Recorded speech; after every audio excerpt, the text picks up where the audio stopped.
이 언더독이라는 말은 원래 투견장에서 쓰였던 말이죠. 개들이 서로 싸움하다가 패배한 개를 언더독이라고 하고 승리하는 힘 있는 개를 탑독이라고 이야기를 하죠. 이렇게 투견장에서 쓰던 이 단어가 정치계에서 쓰기 시작했어요. 1948년에 미국 대선이 있었는데 그때 헨리 트루먼 대통령이 당선이 되는데 여론에 의하면 헨리 트루먼이 당선될 가능성이 없었다고 합니다. 그런데 막상 뚜껑을 열어보니까 그 경쟁자 토마스 듀이 후보를 4.4% 앞서서 미국 대통령으로 당선이 되었어요. 이때 썼던 말이 언더독이라는 단어를 이때서부터 썼다고 그러더라고요. 그러면서 이제 우리도 이제 언더독이라는 말을 많이 쓰게 되는데 도저히 이길 수 없는 사람, 승리를 기대할 수 없는 사람, 그냥 패배의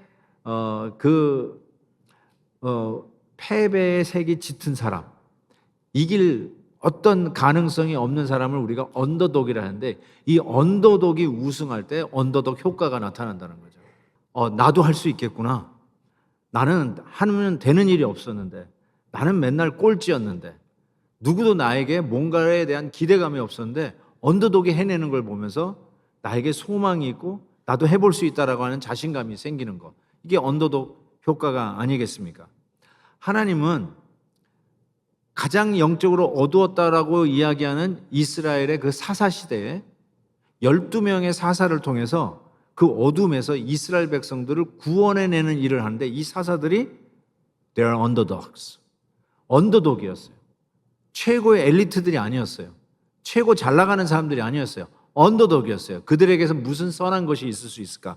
그런 언더독들을 통해서 이스라엘 백성들을 구원해내는 일을 하시는데 이 구원의 에이전시로 쓰시는 하나님의 사사들이 어떻게 사용되냐면 실은 이 사사계에는 계속해서 사이클이 나와요. 좀 잘 사는 것 같은데 하나님을 버려요. 하나님을 믿지 않아요. 아니, 교회를 잘 안 다니는 거예요. 잘 다니다가 편하면 안 다니는 거예요. 배교가 일어나요. 그러다가 어려움을 닥쳐요. 그래가지고 그 어려움 속에서 어떻게 합니까? 하나님 하고 다시 하나님을 찾아요. 부르짖는 단계예요. 그때 하나님께서 언더독, 엘리트 중에 엘리트를 고르는 게 아니라 언더독 사사를 보내서 이스라엘 백성을 구원해내는 일들을 행하십니다. 그래서 오늘은 12명의 사사 중에 첫 번째 세 사람, 이 three underdogs, 넘버 1, 넘버 2, 넘버 3, 1번 타자, 2번 타자, 3번 타자를 여러분에게 소개하고 싶습니다. 첫 번째 1번 타자. 1번 타자의 닉네임을 저는 없는 자, 없는 것, nothing이라고 붙여봤습니다.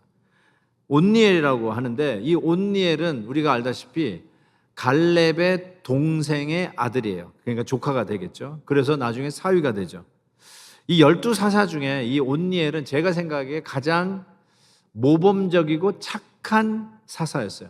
그 외의 사사들은 이렇게 별로 그렇게 매력이 있다고 그럴까요? 그렇게 닮고 싶은 게 없는데 그래도 제일 나은 착한 사사가 온니엘이라고 생각합니다. 왜 그렇게 생각하냐면 제가 일부러 갈렙의 조카다, 갈렙의 사위라고 얘기했는데 갈렙의 조카라는 말은 갈렙의 그런 영향력, 신앙의 가문에서 자라난 사람이 온니엘이라고 할 수 있어요. 갈렙이 어떤 사람이에요? 출애굽할 때 하나님이 이 땅, 약속의 땅, 가나안 땅에 들어가겠다고 말씀하지 않아요? 그래서 12정탐꾼이 가나안 땅을 정탐을 합니다. 정탐하고 12정탐꾼이 돌아와가지고 10명의 정탐꾼은 부정적인 보고를 합니다. 야, 저기 들어갔다니 우린 죽습니다. 우리가 보니까 저들에게 비하면 우리는 메뚜기에 지나지 않습니다. 제 생각에는 과장된 면이 없지 않아 있지만 팩트는 팩트예요. 비교해 보니까 우리는 저들 앞에서는 조족지혈입니다. 세 발의 피입니다. 그럼에도 불구하고 맞습니다. 그렇지만 여호수아하고 갈렙은 긍정적 리포트를 합니다. 맞지만 우리가 그렇게 부정적으로 이렇게 주저앉을 이유가 없다. 우리는 하나님의 약속이 있다. 여러분이 생각하는 팩트보다 하나님의 약속이 is more reality. 이게 더 진실이고 더 실제이다. 그래서 우리는 갈 수 있다. 정복할 수 있다. 저들은 우리의 밥이다. 라고 긍정적 리포트를 했어요. 근데 어떻게 됐을까요? 전부 다 부정적 리포트로 쏠렸어요. 그리고 결과론적으로 얘기하자면 출애굽한 200만은 가나안 땅을 밟지 못했습니다. 광야에서 태어난 이들만 들어갔죠. 출애굽한 사람 중에 두 사람, 긍정 리포트란 여호수아와 갈렙만 하나님의 약속의 땅을 밟았습니다. 저는 이것을 여러분이 그랬었구나 하고 그냥 지나가지 않았으면 좋겠어요. 맞아요. 우리에게도 10대 2의 비율로 부정적인 것이 훨씬 더 친근하고 거기에 쏠릴 경향이 더 커요. 맞아, 그래. 그러면서 부정적인 것에 같이 입을 모을 수 있는 사람이 더 커요. 그렇지만 믿음의 사람들은 갈렙과 여호수아 같은 이 믿음의 사람들의 가문에서 약속이 있지 않냐? 말씀이 있지 않냐? 우리가 부정적일 수도 있지만 우리가 말씀을 붙들고 이 가운데서도 믿음으로 가자. 바로 그런 가문에서 누가 컸다고요? 온니엘이 큰 거예요. 사사기 1장에 보시면 거기에 벌써 온니엘이 등장해서 제가 나중에 말씀드린다고 하지 않았어요? 그 온니엘이 어떤 사람이었냐면 갈렙이 가장 어려운 기럇 세베를 먼저 정복하는 자에게 내 딸 악사를 주겠다고 그랬어요. 그때 나선 자가 온니엘이었어요. 그러니까 신앙의 가문에서 착하게 컸어요. 거기다가 용기까지 있는 이 온니엘.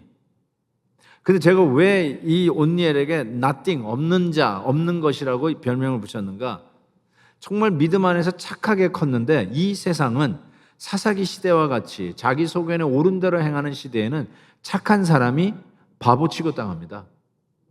착한 게 무능한 거로 오해를 하게 돼요. 그래서 우리의 말의 표현에 이런 것이 있어요. 저 착해 빠진 것들이, 착해 빠졌다고 그래요. 착하다는 말이 칭찬이 아니에요. 욕이에요. 저 착해 빠진 것들.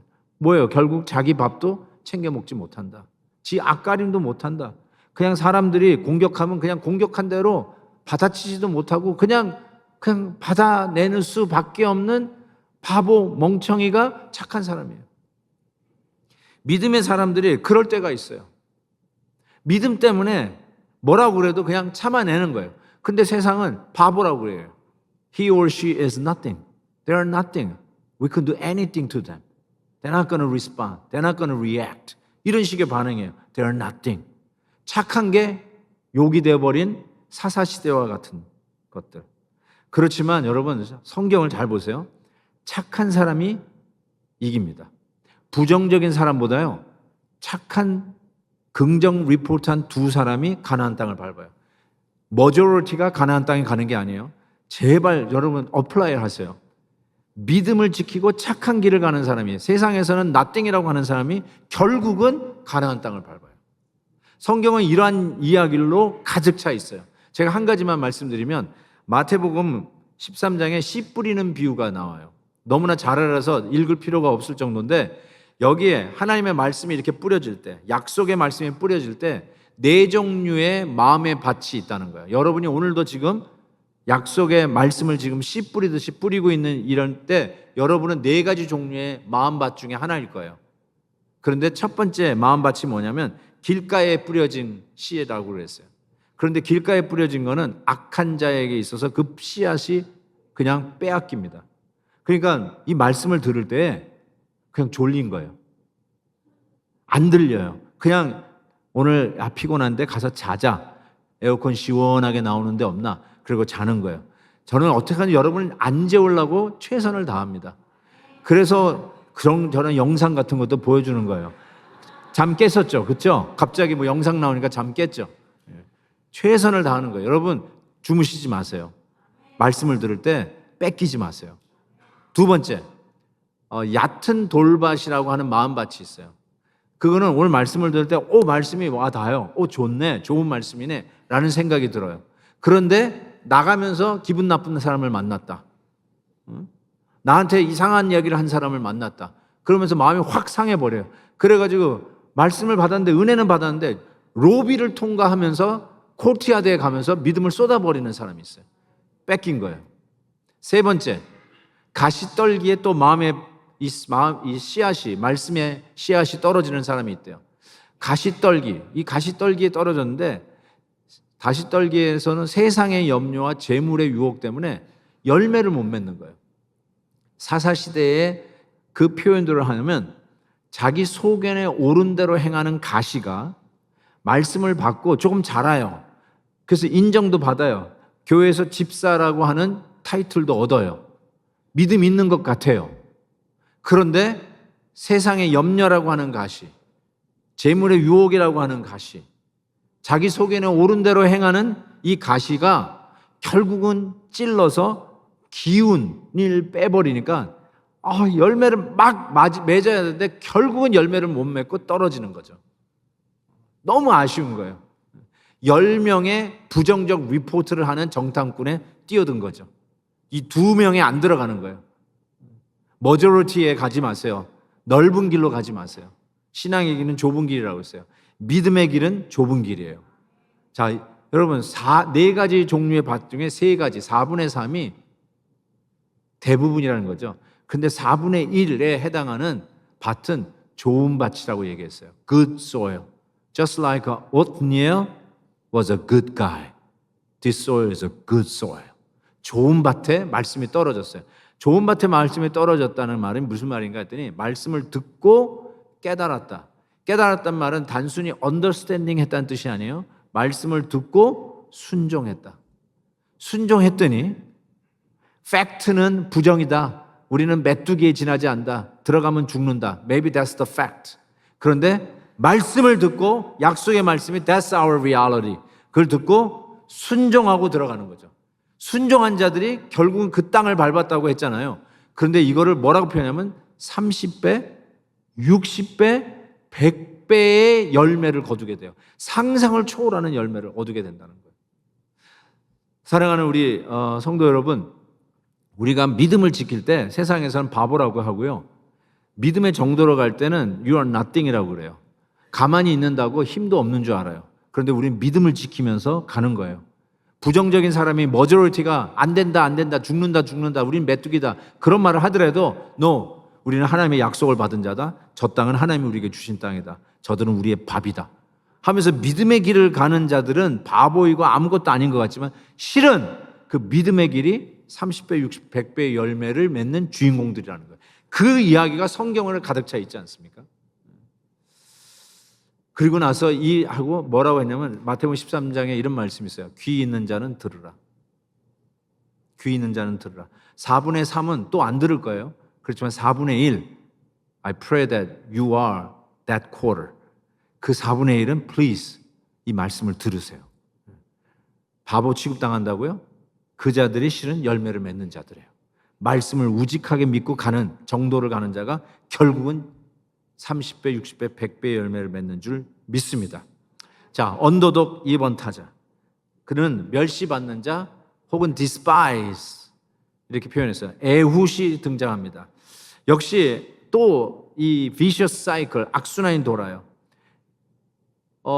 이 온니엘에 의해서 평강의 시대를 살았던 이 백성들이 또 하나님을 떠나요. 편해지면 하나님을 떠나. 살만하면 하나님을 떠나. 그러니까 하나님께서 모압 왕 에글론에다가 이스라엘을 붙입니다. 즉 고난을 받게 해요. 힘들어 죽게 되었어요. 거기서 18년 동안 종살이를 하게 돼요. 그러니까 부르짖기 시작해요. 부르짖으니까 하나님께서 역시 구원자 사사를 하나 보내십니다. 그 사사가 누구냐? 에훗이라고 하는 사사예요.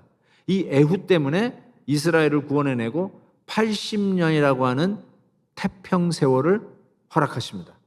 대단한 사람이죠. 80년이라고 하는 태평세월을 이 에훗이라고 하는 사람 때문에 얻게 되는데 실은 오늘 본문을 다 읽지 못해서 조금 죄송한데 꼭 좀 읽어보십시오. 웬만한 사극 드라마보다 더 재밌습니다. 이 에훗은 조공을 가지고 이 우리나라를 괴롭히고 있는 이 모압 왕 에글론을 아련을 합니다. 대단한 사람이에요. 왕을 만나러 갑니다. 그런데 이 왕을 만나러 가는 이 에훗을 설명하는데 베냐민 지파라고 이야기를 해요. 베냐민 지파에 속해 있는 게라의 아들이라고 이렇게 소개를 하는데 베냐민 지파라는 걸 여러분 염두에 두십시오. 잠시 후에 말씀드릴게요. 근데 왕을 아련하는 것은 무슨 작전이 있어 들어가는 거죠. 우리나라를 지금 섭정하고 있는 이 모압 왕 에글론을 어떻게든지 간에 넘어뜨리려고 들어가는 건데 뭔가 대단한 걸 가지고 들어가는가, 신무기를 가지고 들어가는가, 뭐 기관단총을 들어가는가, 뭐 핵무기를 가지고 하는가, 그런 게 아니라 가만히 보니까 단검, 한 규빗이라고 얘기하는데 about 12 inches or 13 inches of dagger, 이 단검을 가지고 들어가는데 이 단검을 어디다 숨기냐면 오른쪽 허벅지, 오른쪽 허벅지에 숨겨서 들어가요. 왜 오른쪽 허벅지에 숨길까? 이것도 나중에 말씀드릴게요. 그럼에도 불구하고 별거 아닌 것 같은데 작전에 능한 에웃인 것을 발견하게 돼요. 오늘 말씀에 서늘한 방에 그 왕이 있다고 그랬는데 그것은 화장실을 표현한 완곡한 표현입니다. 화장실에서 왕이 용변을 보고 있어요. 성경에 별 얘기 다 나오죠. 그리고 안에서 문을 잠가요. 그러니까 용변을 보니까 프라이버시를 이용하는데 그 타임을 이용합니다. 그리고 나서 왕을 그 안에서 살해를 합니다. 살해를 하는데 단검, 시큐리티 가드가 어떻게 단검을 못 발견했을까? 이게 굉장히 재미난 이야기예요. 그 오른쪽에 숨겨놨다는 말이 어떤 의미가 있는지, 오른쪽에 숨겨놓은 단검을 빼가지고 아주 순간적으로 짧은 시간 안에 바로 찔러서 이 에글론 왕을 사살합니다. 그리고 나서 이미 퇴각로를 확보를 했어요. 그리고 말씀해 보면은 이스라엘 백성들을 불러내려가지고 이 모압 군대들과 싸우는 장면이 나타나는데 이미 그 모압 군대가 그래서 군대들이 모여있는 장소까지 다 파악해가지고 이스라엘 백성들을 설득해가지고 자기의 한마디의 말에 백성들이 다 따라오게 합니다. 엄청난 리더십이 발휘되는 걸 볼 수 있어요. 본문을 한번 읽어드릴게요. 27절에 보니까 그가 에웃이 나팔을 불었더니 이스라엘 자손이 산지에서 그를 따라 내려왔어요. 이거 대단한 거예요. 나팔을 부를 때 쫙 때려 날아왔다는 거예요. 두 번째로 28절에 보니까 에웃을 따라 내려가 모압 맞은편 요단강 나루를 장악했어요. 즉 이 모압 군대가 어디로 모일지를 미리 파악하고 그곳에 매복되어 있었다는 뜻이에요. 또 그 다음에 29절 봤는데 거기서 모압 사람 10,000명을 죽여버렸어요. 그런데 이렇게 적어놨어요.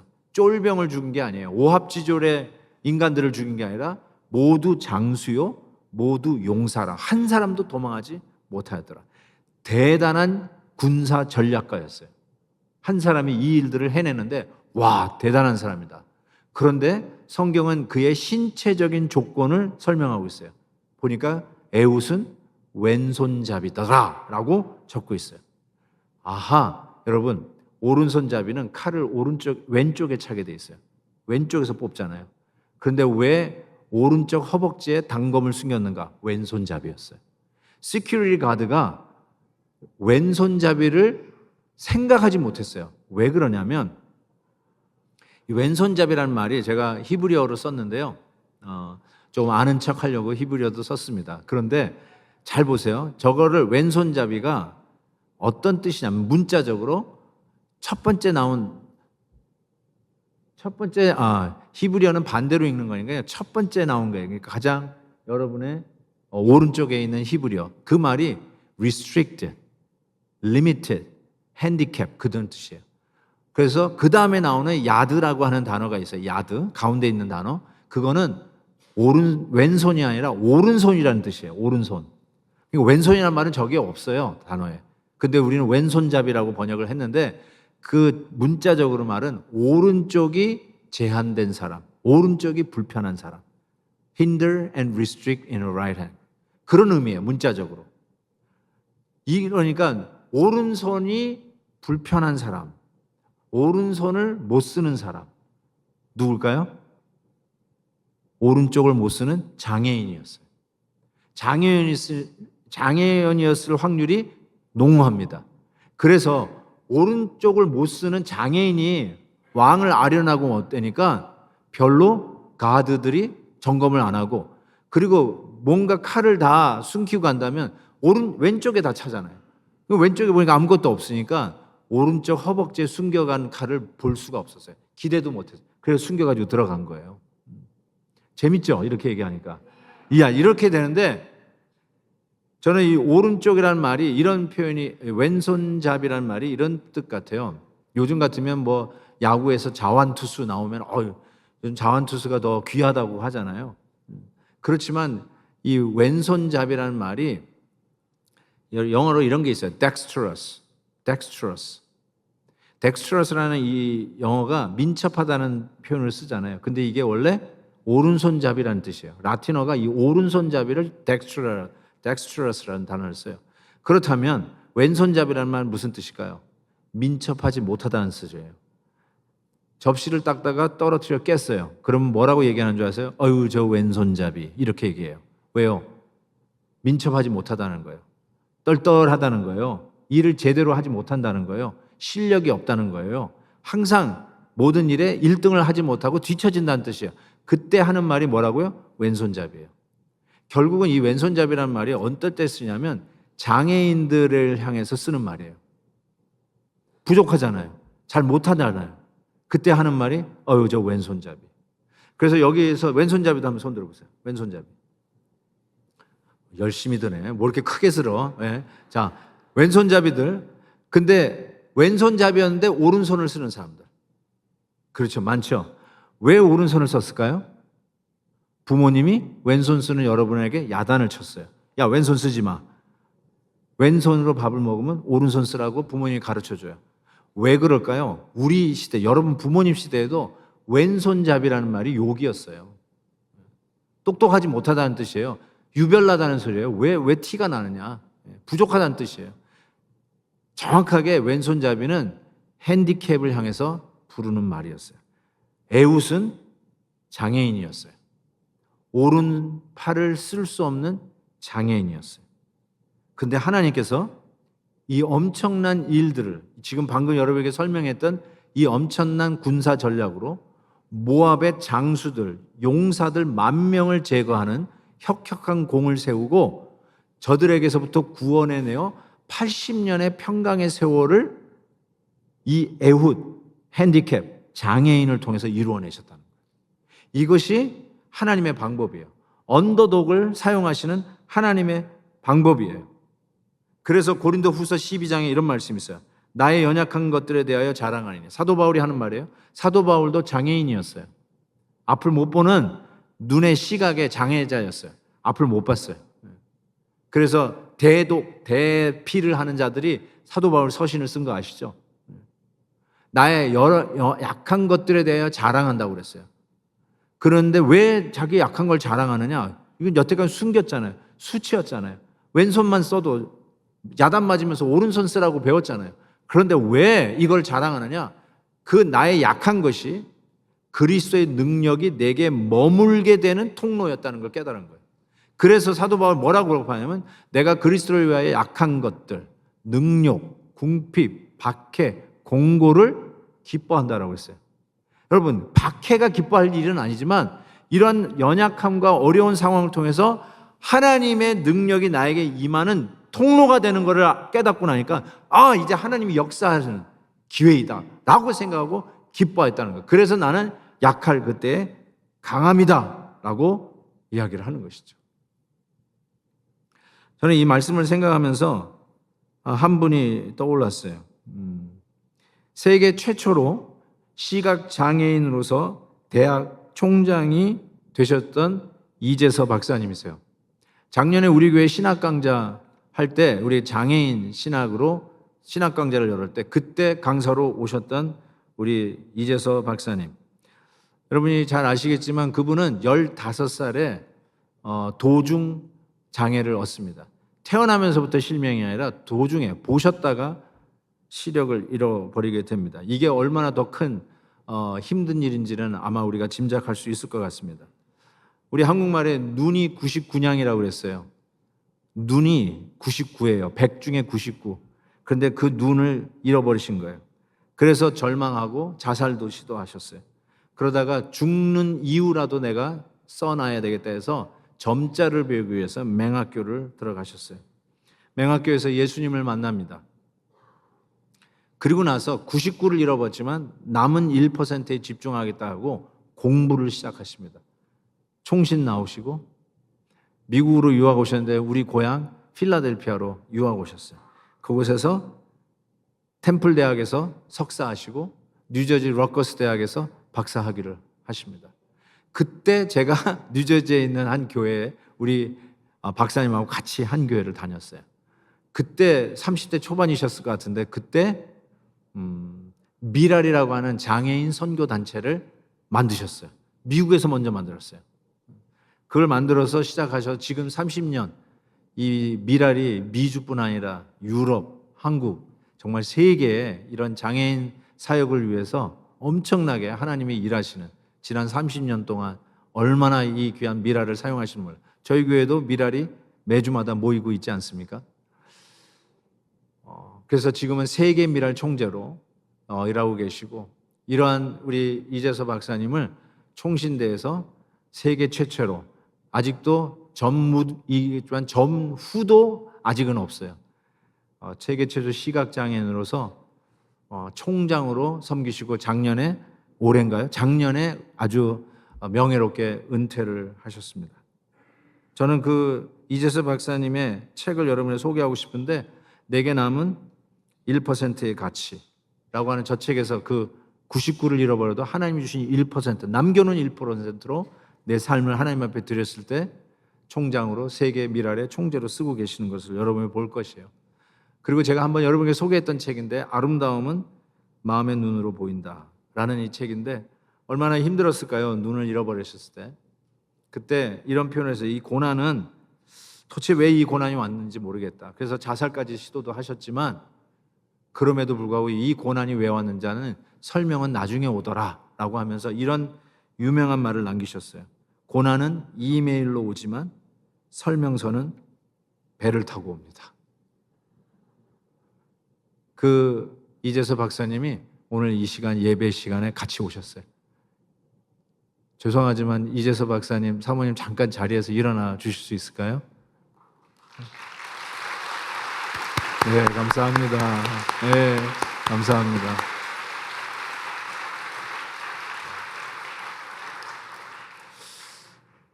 핸디캡이죠. 장애인이죠. 그런데 하나님께서 그 장애인 언더독을 쓰셔서 세계 총재로 미라를 이끌어 가시고 그리고 전무후무한 역사 대학 총장. 세계에서 제일 큰 신학대학이 총신입니다. 세계에서 제일 큰 신학이. 그 신학교 총장으로 하나님 섬기시게 하셨어요. 저는 시편 73편의 이 말씀을 기억합니다. 내가 항상 주와 함께하니 주께서 내 오른손을 붙드셨나이다. 이 말씀이요, 예후를 묵상하는데 예사롭지 않는 말씀으로 다가오더라고요. 맞아요. 우리는 오른손을 쓸 수 없어요. 우리는 능력이 없어요. 우리는 싸워봤자 게임 오버라는 소리를 들었던 사람들이에요. 그런데 하나님이 우리의 오른손이 되셨어요. 우리는 능력이 없지만 능력의 손, 바로 하나님이 우리의 능력의 손이 되어서 우리를 하나님의 역사를 위해서 사용하신다는 것입니다. 이게 하나님이 언더독으로 당신의 백성들을 구원하시는 방법임을 가르쳐주고 있습니다. 할렐루야입니다. 세 번째 언더독. 그 사람은 천한 자였어요. 저는 롤이라고 표현하고 싶어요. 바로 삼갈이라고 하는 사사였는데 개천 출신이라고 제가 말씀드리고 싶어요. 오늘 이 긴 본문의 마지막 30절 딱 한 절만 이 사사를 설명하고 있어요. 온니엘이나 에웃을 설명하는 그 스토리들에 비하면 야, 여기서도 차별을 받나? 할 정도예요. 딱 한 절로 이 삼갈이라고 하는 사사를 설명하고 끝납니다. 그런데 이 31절에 보면 이런 말씀이 있어요. 아낫의 아들 삼갈이 있어 소를 모는 막대기로 블레셋 사람 600명을 죽었고 그도가 누구예요? 삼갈도. 별 볼 일 없는 그도. 한 절뿐이 쓸 것밖에 다른 내용이 없는 그도. 에훗처럼 혹은 온니엘처럼 하나님께서 이스라엘을 구원하는데 그 소를 모는 막대기 하나로 그를 사용하셨다라는 것이에요. 여기에 힌트가 있어요. 아낫의 아들인데 이 아낫, A-N-A-T-H, 아낫이라고 하는 것은 가나안 신입니다.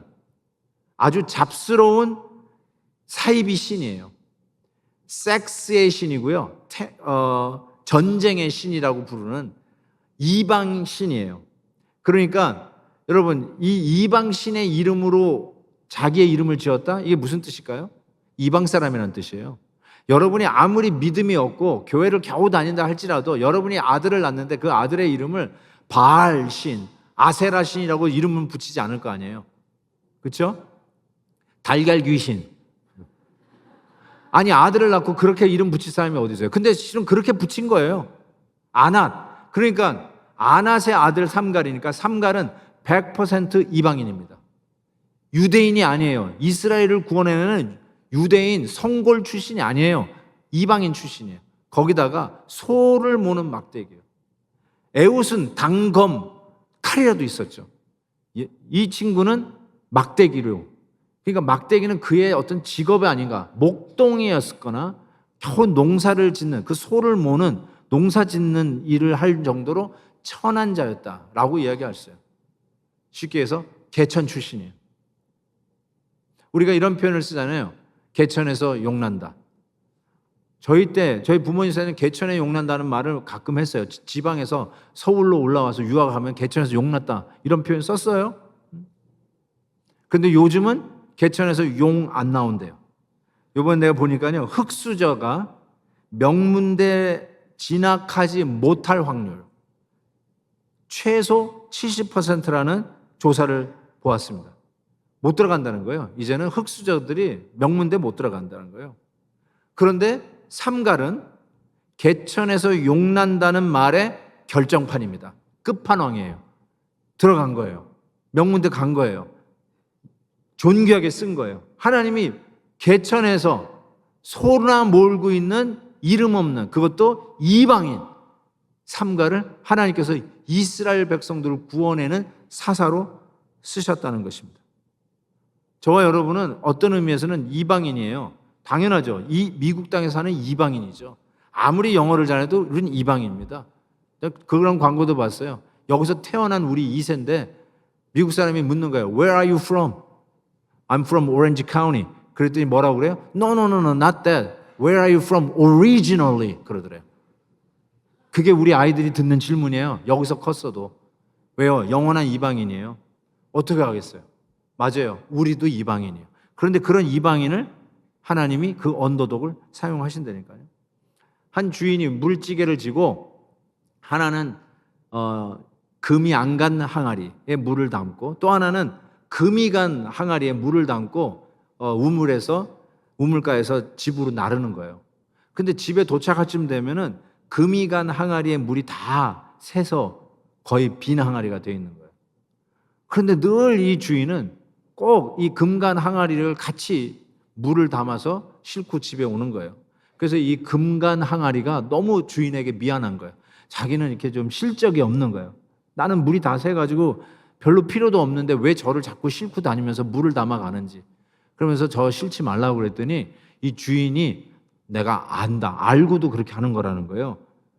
그래서 보니까 왜 알고도 이렇게 물을 흘리는 금간 나를 쓰시냐고 물어봤더니 뒤를 딱 돌아보라는 거예요. 뒤를 돌아봤더니 자기가 물을 흘리고 온 그쪽 길에는 꽃이 만발했어.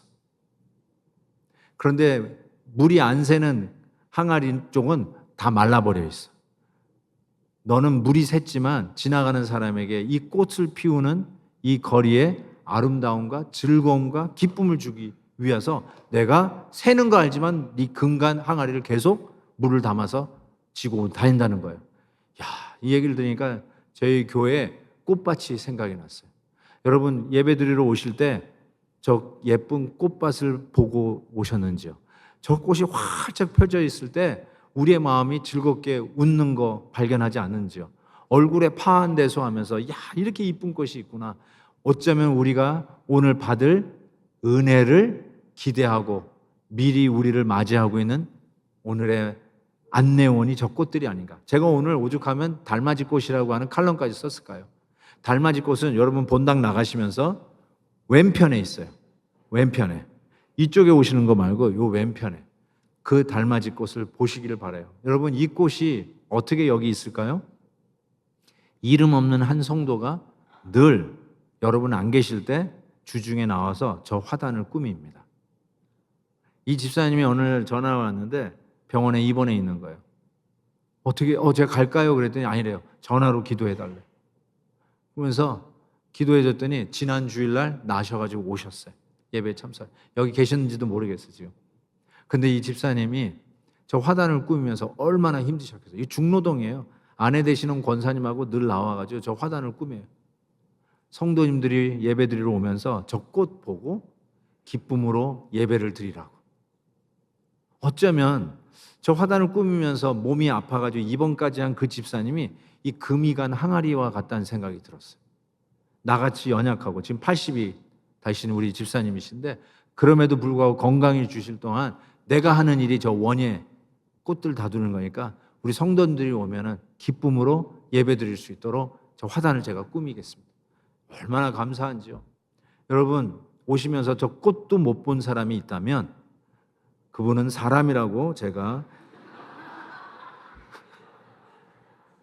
얘기를 해야 되나 말아야 되나. 꽃을 못 보는 사람은요 그만큼 마음이 메말라 있는 사람 같아. 어떻게 꽃을 못 보고 들어와요. 오죽하면 제가 칼럼까지 썼을까요. 나가다가 왼쪽에 있다고 그렇게 얘기했는데도 그냥 가시는 분도 있더라고요. 달맞이 꽃도 좀 보시고. 이런 것들도 무명의 성도가 이름도 빛도 없이 이렇게 섬겨서 우리가 예배를 드릴 수 있다는 거, 이게 얼마나 감사한 일인지 몰라요. 근데 여러분 이것이 하나님의 방법이에요. 그리고 이것이 우리 예수님이 십자가 지시는 방법이에요. 예수님은 어쩌면 영원한 언더독이었어요. 이사야 53편 보세요. 그는 주 앞에서 자라나기를 연한 순 같고 마른 땅에서 나온 뿌리 같아서 고운 모양도 없고 풍채도 없은즉 He was underdog. 우리가 보기에 흠모할 만한 아름다운 것이 없도다. 멸시받는 자였고 낮은 자였고 없는 자였어요. 그는 멸시를 받아서 사람에게 버림을 받았으며 강고를 많이 겪었으며 질고를 아는 자라. 마치 사람들이 그에게서 얼굴을 가리는 것 같이 멸시를 당하였고 우리도 그를 귀히 여기지 아니었도다. Forever underdog 우리 주님이었어요. 그런데 그 언더독 예수님께서 실은 저와 여러분을 구원해 내셨어요. 그게 바로 십자가예요. 은혜입니다. 여러분 우리도 언더독이에요.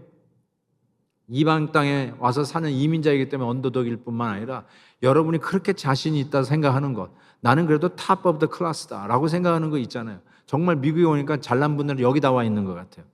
맞아요. 우리 잘난 사람들이. 그럼에도 불구하고 여러분이 배우면 얼마나 배웠겠어요. 여러분이 건강하면 얼마나 건강하고 언제까지 건강하시겠어요. 하나님 앞에서 우리는 정말로 언더독일 수밖에 없는 연약한 자라는 것을 우리가 여기서 깨닫지 않습니까? 정말로 그런 것 같아요. 잘 나가는 줄 알았는데 어느 날 어느 순간에 한번 브레이크가 걸리는 순간 하나님 나는 언더독이군요. 애웃이군요. 나는 핸디캡이거든요. 나는 부족하군요. 믿음을 지킨다고 했는데 결국 세상에서는 나는 아무것도 아닌 나띵으로 취급받는 사람이군요. 그거를 깨닫는 거거든요. 바로 이 상황 속에서.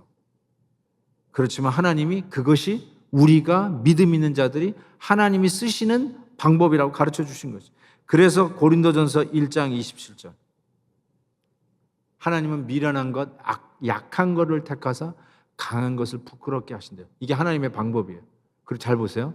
하나님께서 세상에 천한 것, 삼갈같이 천한 것, 멸시받는 것, 애훗 같은 장애인, 핸디캡, 그리고 없는 것, 순에 빠지고 착해 빠지고 믿음 지킨다고 주의를 성수하고 고지고대로 말씀에 순종하는 이 세상에서 없는 것 취급받는 그들을 하나님이 택하사 있는 것들을 폐하려 하시고 아무 육체도 하나님 앞에서 자랑하지 못하게 하려 하십니다.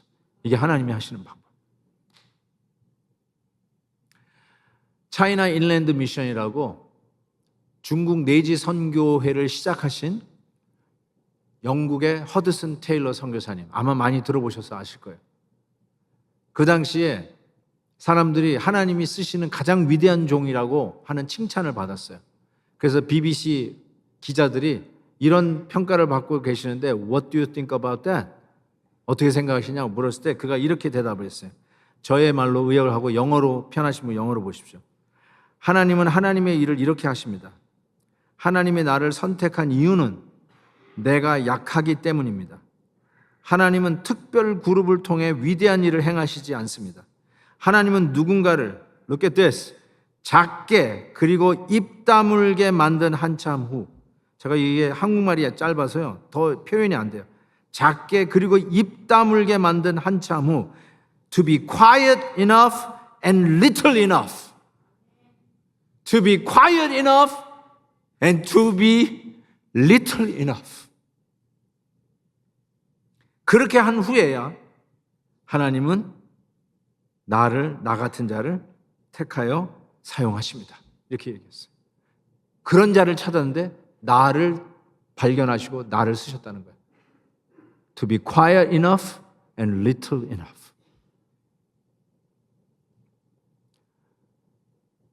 목소리 큰 자가 이긴다고요? 예, 세상에선 그래요. 그런데 절대로 이기지 못합니다. 30배, 60배, 100배 커녕 가나안 땅도 밟지 못합니다. 그런데 to be quiet enough, little enough. 십자가의 길, 하나님의 방법, 영원한 언더독을 하나님의 손에 붙들어 사용하시고 나는 오른손을 잃어버렸지만 능력을 잃어버렸지만 내 건강을 잃어버렸지만 내 시각은 잃어버렸지 모르지만 내 네트워크는 잃어버렸지 모르지만 내 시큐한 잡은 잃어버렸을지 모르지만 나의 능력이 되시는 나의 오른팔이 되시는 우리 하나님이 우리의 삶 속에 개입하셔서 우리를 일으키시고 우리를 구원의 하나님의 백성으로 사용하여 주실 것을 믿습니다. 여러분 언더독이세요? Don't worry about it. 비관하지 마세요. 절망하지 마세요. 하나님은 여러분을 사용하십니다. 놀라운 구원의 사역에 동참하시는 우리 주 예수 그리스도 언더독을 닮은 믿음의 언더독들이 되시길 주의 이름으로 축복합니다.